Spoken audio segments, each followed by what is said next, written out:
Pendulum squat machine. Picked it up Friday. It's a really tough machine. They call it the humbler. So if you think you want to add weight, there's weight horns back there in the back. Alex, good point to them. Weight horns there. And then there's an option to add counterweight to make it a little easier with this right here. There's a couple stickers on it explaining how the weight works.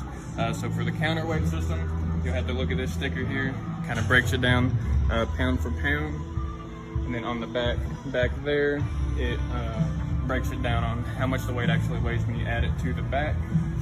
All right. So getting set up for the machine, you'll see on the platform here, this is a heel placement guide. So wherever you place your heel, you're gonna put a little bit more emphasis on the quads, or as you raise up towards the top, more emphasis on the glutes. There's a range of motion adjustment on it too. Alex, if you'll show it. So right now, it's all the way down, so you can squat the whole way down. If you can't go that low or don't want to go that low, raise that little piece up, and it locks in place, and that'll limit your range of motion. All right, you can put it back down. So Alex, if you want to go ahead and hop in there.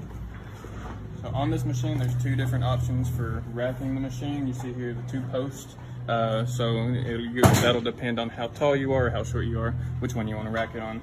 Getting it started, you'll do what Alex just did, just stand up with it, get your feet set wherever you want, and unracking it, you can pull the lever over there, or you can just simply spin that thing. So go ahead and pull it back, and you'll start your squat motion, and you just stand back up with it. Of course, the lower the better. And then whenever you're ready to rack it, just push that lever up or twist that forward, just set it down nice and easy. Like we said, tough machine.